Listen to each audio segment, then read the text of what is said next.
নমস্কার, রান্নার পর্বে সবাইকে স্বাগত। আজ আমি নিরামিষ টমেটো সস বানাবো আপনাদের সামনে।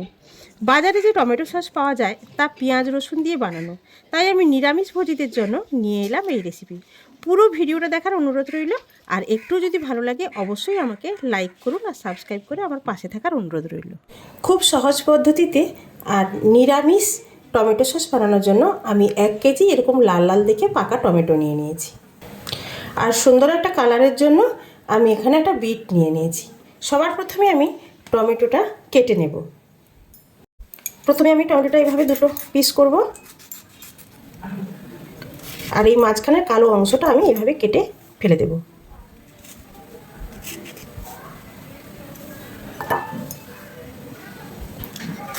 প্রত্যেকটা টমেটো আমি এইভাবে 2 পিস করে প্রথমে এই কালো অংশটা কেটে বাদ দেব, দিয়ে আবারও 2 পিস করব, অর্থাৎ একটা টমেটো আমি 4 পিস করে কেটে নেব। বাজারে এখন টমেটো খুবই সস্তা। শীতের শেষ, সারা বছরও যদিও আমরা টমেটো বাজারে পেয়ে থাকি, তবে এই শীতের এই শেষ মুহূর্তটাতে কিন্তু টমেটো খুবই সস্তা আমরা পেয়ে থাকি। আর টমেটো সস বা টমেটো কেচাপ আমাদের কিন্তু সারা বছরই স্ন্যাক্স অথবা অনেক রকম রেসিপি রান্না করতে গিয়ে আমাদের প্রয়োজনে লাগে। তা সেক্ষেত্রে আমরা যদি এত সহজে টমেটো সসটা আমরা বানিয়ে রাখতে পারি বাড়িতে, তাহলে কিন্তু আমাদের খুবই প্রয়োজনে লাগবে।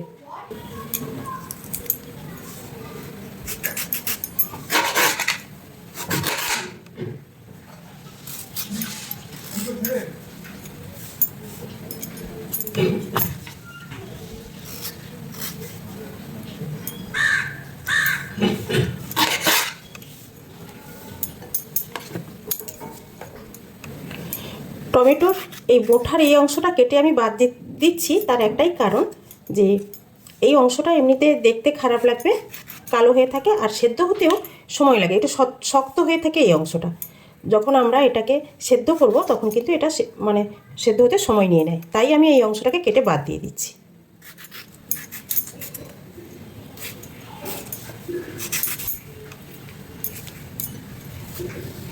সবগুলো টমেটো আমি এভাবে কেটে নেওয়ার পর এবার আমি বিটটা ছাড়িয়ে নেব।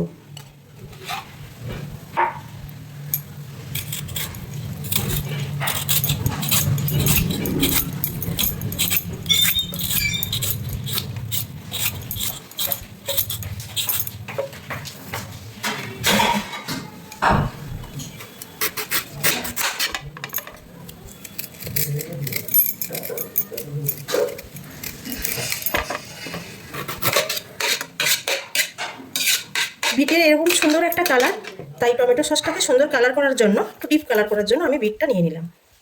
এবার আমি বিটটাকে ছোটো ছোটো টুকরো করে কেটে নেব। এইভাবে ছোটো টুকরো করে আমি বিটগুলো কেটে নিয়েছি, বিটটা ছোটো ছোটো টুকরো করে কেটে নিয়েছি। এবার আমি চলে যাচ্ছি পরের পর্বে।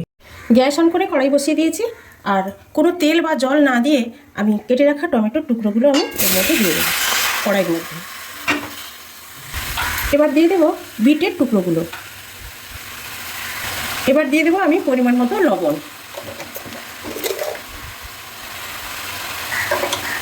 লবণ দেওয়ার পর আমি একটা ঢাকনা দিয়ে ঢেকে দেবো। আর এই সময় গ্যাসটা প্রথমে আমি হাইতে দিয়েছিলাম, এখন আমি মাঝারি অবস্থায় রেখে দেবো গ্যাসটা। প্রায় 2 মিনিট পর আমি আসলাম, ঢাকনা খুলে আমি টমেটোটা একটু নাড়িয়ে দেবো।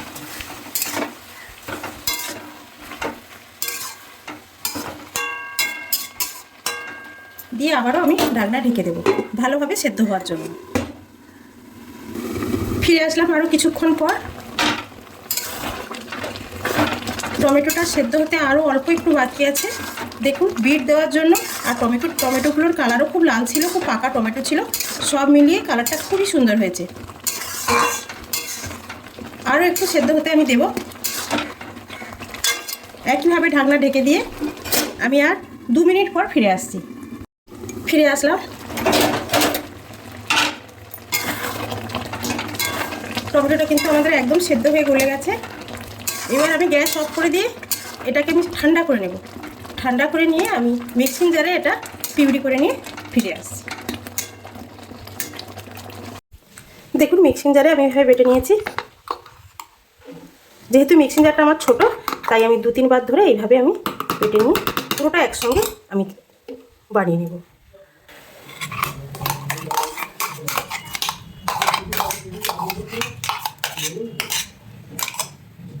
দেখুন পুরো টমেটোটা আমি মিক্সিং জারে এইভাবে ব্লেন্ড করে নিয়েছি। এবার আমি অন্য পাত্রে ছেঁকে নেব টমেটোটা।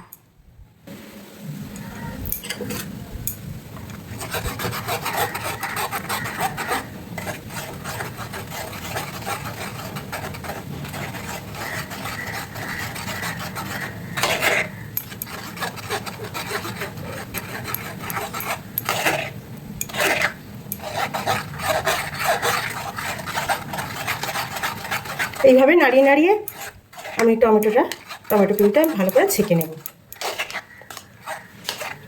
এর মধ্যে বিটের টুকরোগুলো দেওয়া ছিল, সেটা পুরোটা কিন্তু পেস্ট হয়ে যায়নি।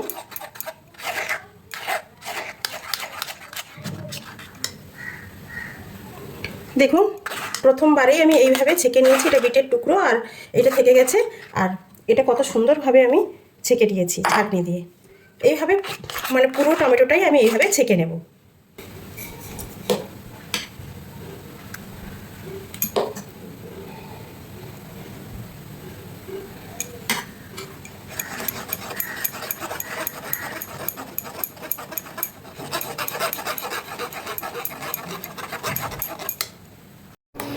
দেখুন পুরো টমেটোটাকে আমি এইভাবে ছেঁকে নিয়েছি ছাঁকনি দিয়ে, কত সুন্দর স্মুথ হয়েছে। এবার আমি এর মধ্যে দিয়ে দেবো এরকম কাপের 1 কাপ চিনি। চিনির সঠিক পরিমাণটা কিন্তু বলা যাবে না, তার কারণ টমেটোর উপর নির্ভর করছে। সারা বছর যে টমেটোটা আমরা পেয়ে থাকি বাজারে, তাতে কিন্তু টক ভাব কম থাকে আর খুব একটা রসালো হয় না, একটু শুকনো টাইপের হয়। আর এখন যে টমেটোটা আমরা পাই খুব রসালো এবং এটা একটু টক ভাব থাকে। তাই আমি আলাদা করে এর সঙ্গে লেবুর রস বা অন্য কোনো টক দেব না। আর মিষ্টিটা আমি সেভাবে বুঝে টমেটোর টক অনুযায়ী আমি মিষ্টিটা দিয়ে দিলাম। যেহেতু এটা নিরামিষ সম্পূর্ণ, পেঁয়াজ এবং রসুন বাদ দিয়ে আমি বানাচ্ছি, তাই এটাতে প্রায় 2 টেবিল চামচের মতো আদার রস আমি দিয়ে দেব। আর এর মধ্যে দিয়ে দেবো আমি প্রায় 1/2 চা চামচের মতো হিং। নিরামিষ বলেই আমি হিংটা দিলাম, তবে হিঙের ফ্লেভার অনেকে পছন্দ করেন না, তাহলে সেক্ষেত্রে আপনারা নাও দিতে পারেন। আর যদি পছন্দ করে থাকেন তাহলে এটা দিতে পারেন, খুবই সুন্দর লাগে খেতে। আগে থেকে টমেটো সেদ্ধ হওয়ার সময় আমার লবণ দেওয়া ছিল, তাই আমি এখন আর লবণ দেবো না।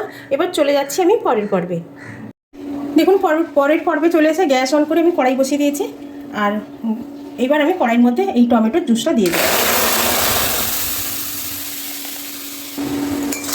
এবার আমি এভাবে জাল দিতে থাকবো টমেটো সসটা। ফুটিয়ে ফুটিয়ে আমি এটাকে ঘন করব। চিনি দেওয়ার সঙ্গে সঙ্গে সসটা দেখুন আরও অনেকটাই পাতলা হয়ে গেছে। এটাকে আমি এভাবে নাড়াতে থাকবো আর আমি ফোটাতে থাকবো, ফুটিয়ে একটু ঘন করব। সসটা দেখুন ফুটতে শুরু করেছে। টমেটোর এখনও সস যদিও তৈরি হয়নি, টমেটোর জুসটা ফুটতে শুরু করেছে। এবার আমি একটু ঝালঝাল হওয়ার জন্য লাল লঙ্কার গুঁড়ো আমি দিয়ে দিলাম 1 চা চামচ। এই সসটা কিন্তু একটু মুখরোচক হলেই বেশি ভালো লাগে, টক ঝাল মিষ্টি, তাই আমি শুকনো লঙ্কার গুঁড়োটা এখানে দিয়ে দিলাম যাতে একটু ঝাল হয়।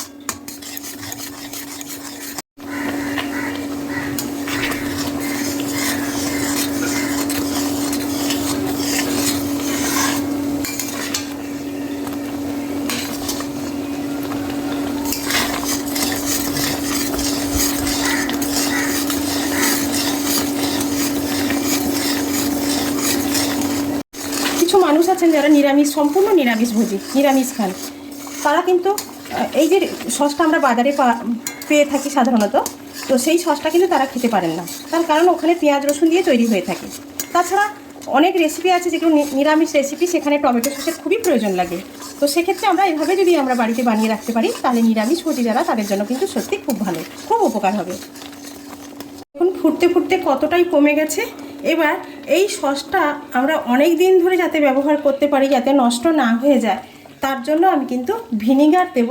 যে কাপে আমি চিনি দিয়েছিলাম সেই কাপের আমি প্রায় 1/2 কাপেরও বেশি দেব ভিনিগার দিয়ে আবারও আমি ফোটাবো। ভিনিগার দেওয়ার সঙ্গে সঙ্গে আবারও পাতলা হয়ে যাবে একটু, তো সেক্ষেত্রে আমরা আবার নাড়াবো, নাড়িয়ে এভাবে আমি ফোটাতে থাকবো। দেখুন টমেটো জুসটাকে আমি ফুটিয়ে কতটাই কমিয়ে এনেছি, কিন্তু আমরা বুঝবো কী করে যে টমেটো সসটা একদম রেডি হয়ে গেছে, অথবা কি আর একটু ফোটাতে হবে। তো সেক্ষেত্রে আমি একটাই কথা বলবো, এভাবে একটু তুলে নেব। আমি সসটা তুলে নিয়ে একটা পাত্রে, পরিষ্কার পাত্রে আমি দেবো, এইভাবে রাখবো। রেখে এটাকে আমি এইভাবে একটু নাড়িয়ে দেবো। একটু নিচের দিকে করে দেব। দেখুন এই জায়গাটা থেকে কোনো জল গড়িয়ে পড়ছে না আলাদাভাবে, তবে এখান থেকে একটু দেখা যাচ্ছে যে কেটে যাচ্ছে জলটা। তো সেক্ষেত্রে আমি যেটা বলবো যে এখনও কিন্তু আমার একটু সময় লাগবে ফোটাতে। এই যে জল কেটে যাচ্ছে বা কমপ্লিট একটা টমেটো সস বানানোর জন্য আমি সবশেষে যেটা করব, কর্নফ্লাওয়ার নিয়েছি দেখুন একদম অল্প। 1 কেজি টমেটোর জন্য আমি যেটা নিয়েছি একটা চা চামচের 6 ভাগেরও 1 ভাগ, একদম অল্প। তার সঙ্গে নিয়েছি অল্প একটু জল। এই যে জল নিয়ে আমি এটা খুব ভালোভাবে এইভাবে গুলিয়ে নেব, খুব ভালোভাবে নিয়ে। এটা কিন্তু সবসময় খেয়াল রাখতে হবে, এইভাবে নাহলে ডলা পাকিয়ে যাবে। এইটা আমি দিতে থাকবো আর এভাবে নাড়াতে থাকবো অল্প একটু, এইভাবে একদম থামালে হবে না, এই সময়টা খুব ভালোভাবে নাড়াতে হবে। তাহলে এই যে জলটা কেটে যাচ্ছিলো ওপর থেকে, সেই অংশটা কিন্তু আর থাকবে না, খুবই ঘন হয়ে যাবে। কর্নফ্লাওয়ার দেওয়ার পরে আবার আমি আপনাদের টেস্ট করে দেখাচ্ছি। একইভাবে প্লেটের মধ্যে অল্প একটু আমি টমেটো সস নিয়ে নেব। দেখুন এভাবে কাত করে আমি ধরেছি, ওপর থেকে আর সেই জল ছেড়ে যাওয়া ব্যাপারটা কিন্তু আর নেই, নেমে আসছে কিন্তু ছেড়ে যে একটা বেরিয়ে এসেছিল জল কেটে গেছিলো সেটা কিন্তু আর নেই। কমপ্লিট হয়ে গেল আমার নিরামিষ টমেটো সস।